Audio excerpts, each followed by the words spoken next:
Welcome to the Atomic Impact Podcast. I'm your host, Jason Osborne. And on this podcast, we interview successful business owners for them to share atomic, impactful lessons that they've learned throughout the course of their business and share them with us that we can all learn together.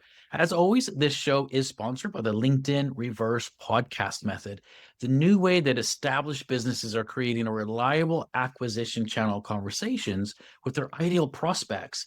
We use this method to book 26 qualified leads and sales calls in 10 days without any ad spend, outreach, endless social media posting, or any of the old, ineffective traditional marketing methods that everybody hates. To find out more, try to message me on LinkedIn to have a chat. The link to that will be in the show notes below. But on today's show, our special guest is Ron White.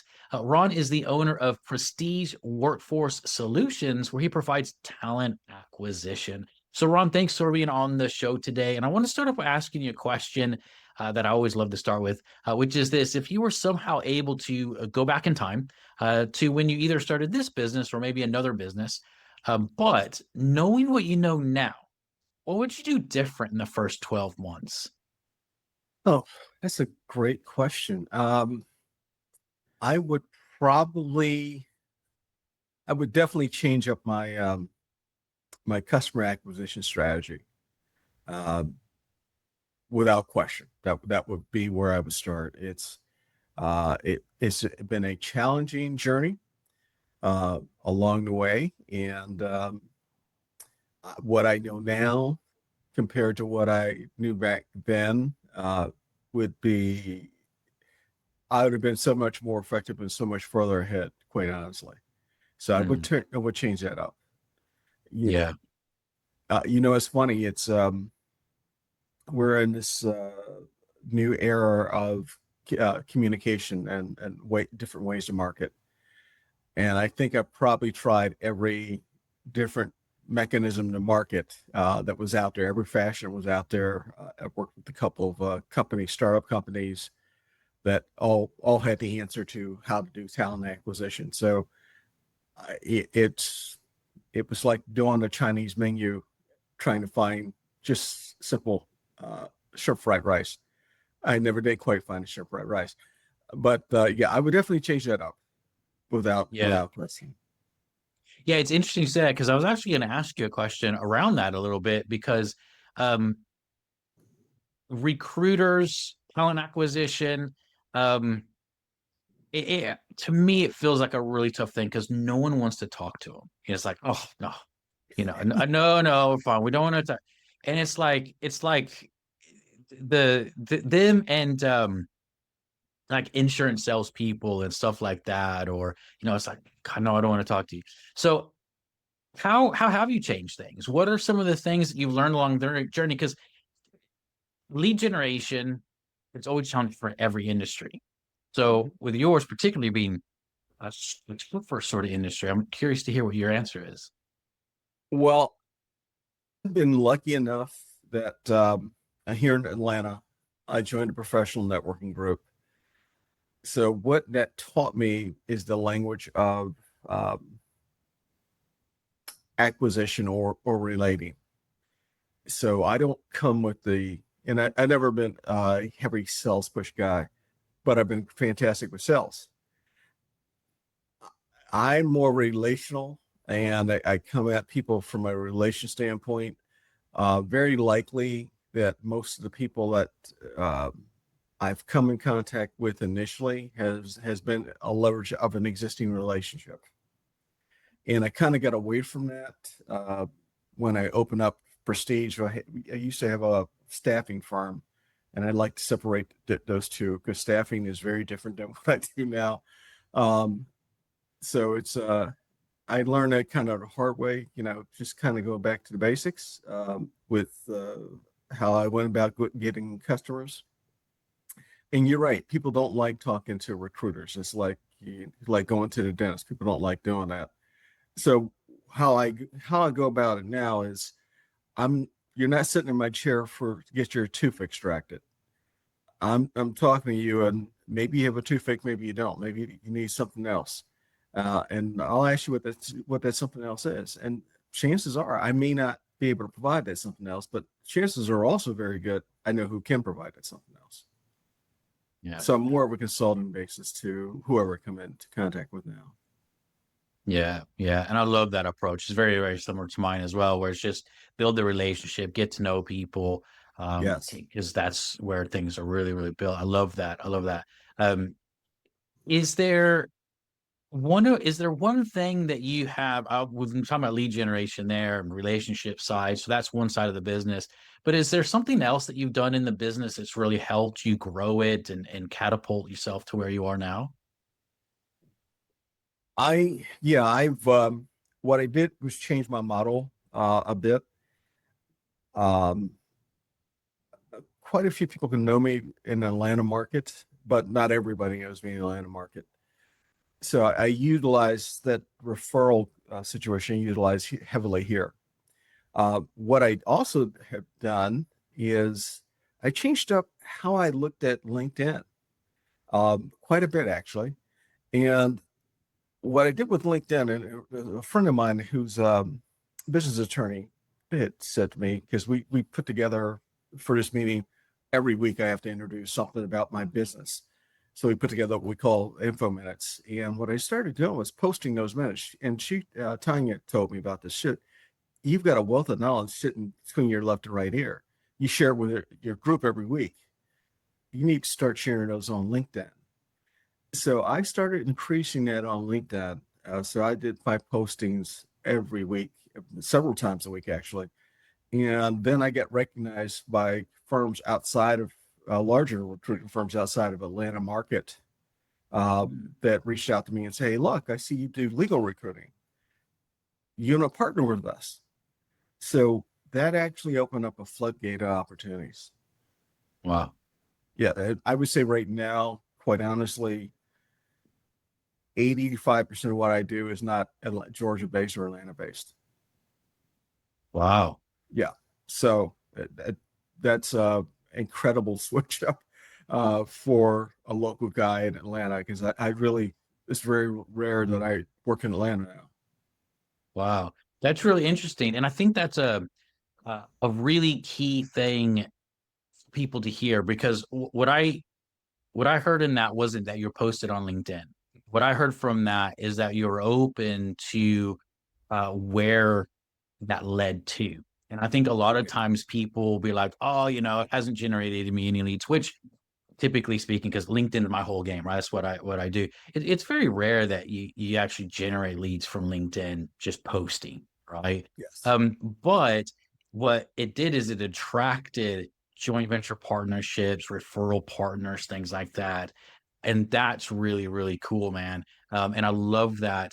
How has it changed your overall model? Or maybe it hasn't changed it, but with you working outside of your, Atlanta and Georgia primarily, and the referral thing, has it changed up much, or is it pretty much the same? Um, it's what I do is the fundamentals of what I do is exactly the same. It has changed up a bit. Uh, I would normally just my LinkedIn regiment was posting 1 to 2 days a week. I literally post every day about something different now. Um, I'm posting about trying to acquire a litigation defense attorney in Los Angeles. I am posting about my journey in finding an estate attorney in Houston.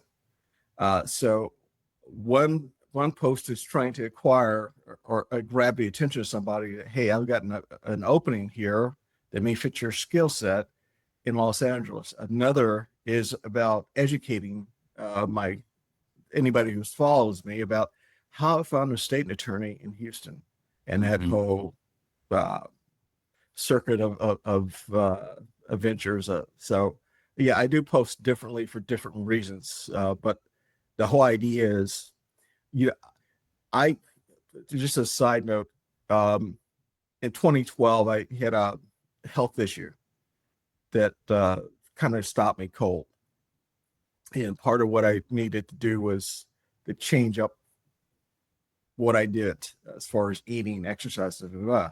So I did a regimen, and I stick to that regimen. so I take that same discipline and I apply it now to my business. Yeah. So I just like every day is I'm doing something, and LinkedIn is a great channel to tell people what you're doing. Yeah. Yeah. That's awesome, man. That's really, really cool. Well, I still will ask you this question. It may be what you just referred to, but I always like to ask a question most of the time on these shows around the challenges we have in business because we all have them. It can be very lonely as a business owner. Oftentimes, we can think we're the only one that's ever faced a particular challenge in the world ever in history of time, which obviously isn't true, but it can feel that way.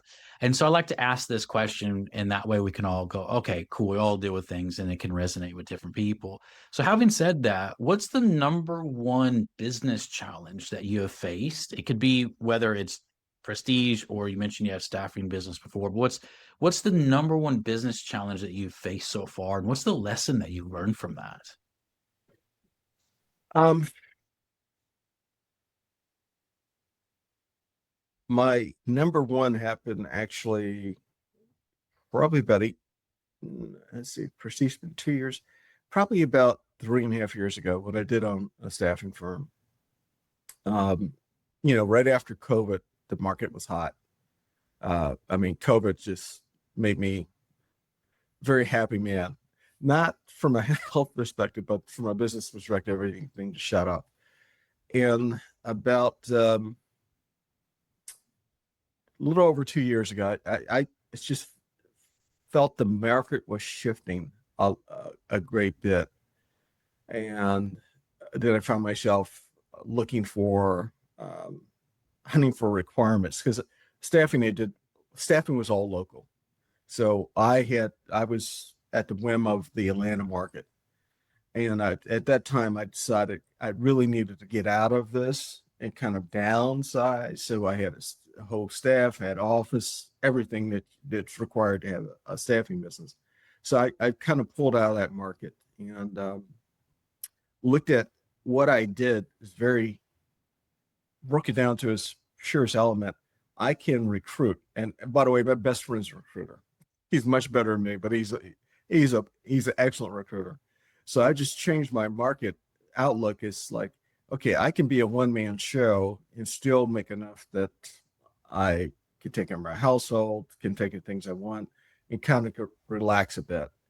And when I did that mental shift, it kind of got me out of the grind of what I had to do with staffing. Mhm. But it moved me into, even though I'm in fundamentally kind of the same market, it kind of did a market shift in my mind that I looked at how I went for that market much differently. And what was defined as my market, this was Atlanta and this was my market, it kind of, and I didn't know it at the time, opened up not only my mind, but of my market is like, my market Mm. can be anywhere that I want to. It could be all of Georgia. It could be Georgia, New York. It could be Georgia and California. Um, and that mind shift uh, was really, it was a tremendous boost to me.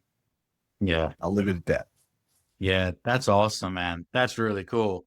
Well, having that mind shift and the boost and where you are now, what's the goal over the next, say, 2 to 3 years? What would you like to achieve in the business? I keep tweaking my model. So I can see I'm going to tweak it here for another year and a half. And Yeah. quite honestly, I'm I want to grow the business. Um, I've got a particular person in mind I want to bring on at some point as soon as I can convince her to come over this way. Um, and I just want to grow it that it's an efficient model. I'm not looking to be the biggest guy in the block, but I'm looking to be the most productive and happiest guy in the block. Mhm. And then I do plan on like kicking back a little bit and relaxing, and I would love to do some traveling, a lot more traveling than I do right now. So it'd be kind of a semi-retired model Yeah, versus that's cool. yeah. Yeah, that's awesome, man. That's really, really cool. I love hearing that. Well, Ron, for people that are wanting to hear a little bit more about what you do or chat with you about how you can help them, what's the best place for them to get in touch with you? Uh, ron.white@prestigewfs.com. Wonderful. Well, I definitely recommend everyone reaching out to Ron on that email address there, particularly if you are in need of any sort of talent acquisition, particularly in the legal field. But even as Ron said earlier, maybe he can't help you with certain areas, even if it's not legal field, maybe he can. But chat to him anyway. You never know what might come of that. So, Ron, thank you so much for being on the show today and taking the time out to be on here. Really loved your thoughtfulness and the answers and the way that you came across with that. So thank you so much for that. I really do appreciate it.